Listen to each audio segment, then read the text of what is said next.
We heard your request for some tips and tricks for better pH and temperature measurements for high-quality homemade yogurt. Well, hold on to your hat. Here are some of the best professional tips to making sure your yogurt is top-notch. Here, we have a simple pH tester. These types of pH meters are generally made out of plastic. Inside the plastic casing is the pH electrode. Sometimes, testers like this one come with a temperature sensor too. Here's the electrode, and here's the temperature sensor. The pH electrode is filled with electrolyte. If you look closely, these testers have what's called a junction. In this case, our tester uses a cloth junction.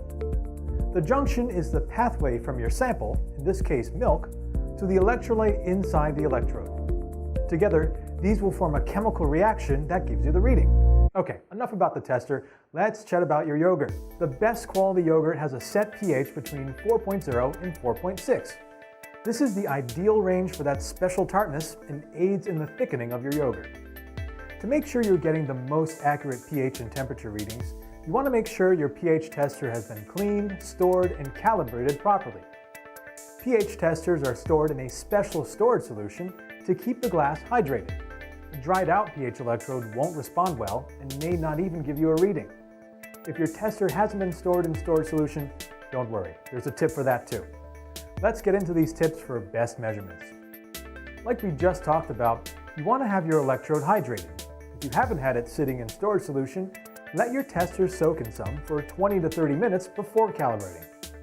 After it's been hydrated, you want to calibrate the tester. To calibrate, we'll use pH 4.01 buffer, which is a standard buffer all scientists use. Just like your tester, ours has a cal button. Press your cal button and rinse off the tester with distilled water and then place it into your buffer. This tester returns to measurement mode once it's done calibrating.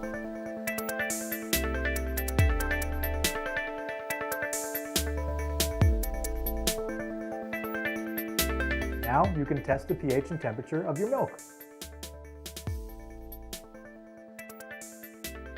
You want to place your tester into your sample and stir slowly. Stirring the tester helps you get your reading faster and also gives you a more accurate reading. After a few seconds, you'll have the pH and temperature reading. So it's pretty easy, right? How about one last tip for you before we go? After you've taken your measurement, you want to rinse the tester off in distilled water, which is free from other minerals and salts that are in the tap water we drink. Also, let it sit in the cleaning solution for a few minutes before putting the cap back on.